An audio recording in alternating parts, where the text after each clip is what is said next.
Honorable Ollis.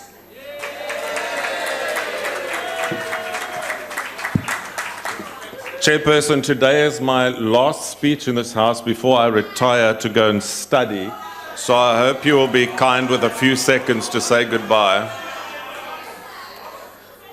To the minimum wage speaker, the minds, or I beg your pardon, Chairperson, the minds of some politicians often remind me of the sign on an aircraft toilet door, you know, completely vacant. However, to avoid the inevitable plane crash, most parties write policy statements so that they can convince the public that they have a plan to fix it. The parties in Parliament have carefully crafted their policies on minimum wages in order to show the public that that particular vacancy has now become occupied. For example, the DA spent a lot of time and has developed a very balanced approach to minimum wages. The DA believes that sectoral minimum wages with exemptions in certain areas where our unemployment numbers are clearly among the worst in the world, like the youth perhaps, or those in micro enterprises, is the best way to go. I will call this the sensible approach. This is the way to prevent job losses, which President Ramaphosa said in 2017 will obviously happen when we implement the minimum wage. Point of order, House Chair. Point of order. Honorable Mguni, what's the point of order? Thank you very much, Chair. The members are supposed to refer to each other in a respectable manner and in a manner that's parliamentary. We think that we do not take kindly to the honourable member referring to the President in the manner he has so done, and that he must withdraw forthwith. Thank you. Honorable Ollis. I withdraw, President Ramaphosa. Thank you. The ANC, on the other hand, wants one simplistic national minimum wage. What Stalin wants, Stalin must get. Everyone must look the same, work the same, speak the same, wear the same, think the same, and of course, earn the same. Eventually, a nuanced approach was developed for farm workers and domestic workers because even the most hardened Wits and UWC socialists predicted that there would be catastrophic job losses if they didn't in an election year. The Freedom Front Plus doesn't want any minimum wage. They are happy that the poor should suffer just a little bit. Unless, of course, they are FF Plus members, and then we'll meet you afterwards in the back. We'll sort you out. Well, I don't know. The IFP looked at the situation and concluded what Musi said. You know, on the 1st of May, we read IFP leader Mangosuthu Buthelezi is calling on government to introduce sectoral minimum wages instead of one national minimum wage. You heard it just now. We have heard that before. On a point of order, yes, sir. Since the DA always makes a fuss about honourable, let's make a fuss. Now it's Honourable Buthelezi, thank you. Honourable Buthelezi, yes. But I heard the IFP leader, which I accepted. Thank you, Honourable If he likes Ollis, the Honourable continue. Prince Mangosuthu Buthelezi, the leader of the IFP, I mean, you know. The EFF says the minimum wage should be 12,500 for all. No, wait, 4,500 for all. No, actually lots for everyone. Because we believe in everything for free. Honourable Ollis. Yes, Honourable Khawula.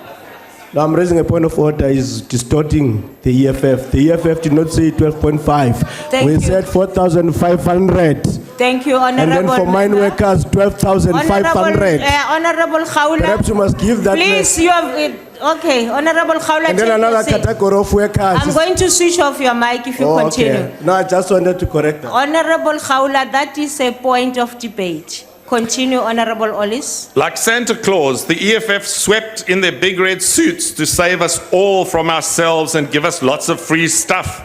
Everyone needs that big salary and a Mercedes, because fighters can't be without their Mercedes. And a Breitling watch, and a condo in Wendywood. Or is that just for Floyd? Honourable Ollis. There's no further Honourable. No, I just want to correct the foolish guy there. Honourable person, please. Honourable person, just withdraw. He's useless. Honourable person. Honourable person, I'm not going to give you an opportunity. The bottoms of barrel. Honourable person, I'm going to switch off your mic. That useless thing. Honourable person, you are not allowed to call people names in this house. Will you please? Honourable person, I am speaking now. Please withdraw calling him a foolish man. Please withdraw. Please withdraw. Yeah, okay. No, I want to hear I withdraw. I withdraw, foolish man. Continue, Honorable Ollis. Thanks, Chair. If the overall fits, you must wear it. In fact, the EFF want everyone to live in Sandton. I think that the EFF slogan for the next election should be a piece of land in Sandton for everyone. But Speaker, we all know Santa Claus doesn't really Honorable exist. Ollis, please wait. Honorable Matthias, what's your point of order?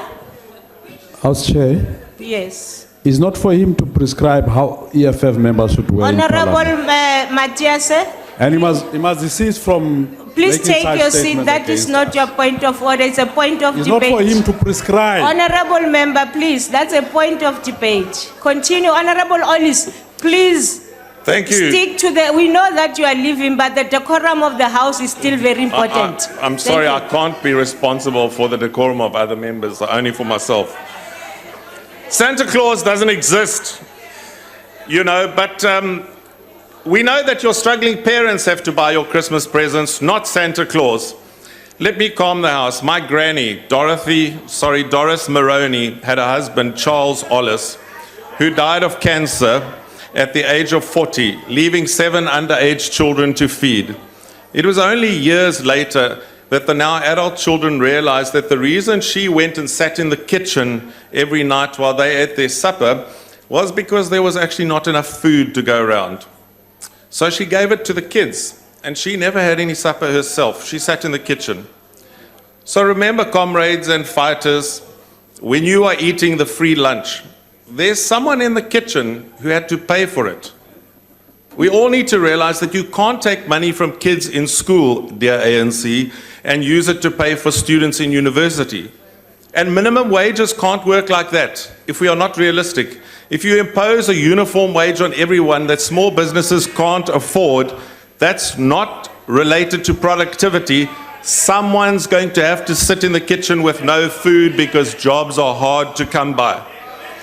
However, I know of a place where the EFF will feel at home. It's called Venezuela. That country loves the EFF policies and they implemented them with enthusiasm. Socialism is Order, big in Speaker. Venezuela. Order. What's your order, Honorable member? Why indigenous people of South Africa, no one must ever redirect us anywhere. Honorable We stay in Khawula, South you Africa. understand We're born what in a South point of Africa. debate We is. I'm switching identify. off. Continue, Honorable Ollis. That's a point of debate. Thank you. So I think the EFF slogan, to quote the ANC's new ambassador to the United States, Councillor Patricia DeLille, let me say that the new EFF slogan should be one fighter, one plane ticket. Say it with me, one fighter, one plane ticket. Venezuela is calling. And now as I say goodbye to you all for the very last Your time has time, expired. may I just say goodbye, Chair, I'm done. Honorable Ollis, you wasted time. Honorable Ollis. To all my colleagues, I wish you all well, especially to my colleagues in the DA and those on the Labour Committee, the Honourable Basic Ollis. Education Committee.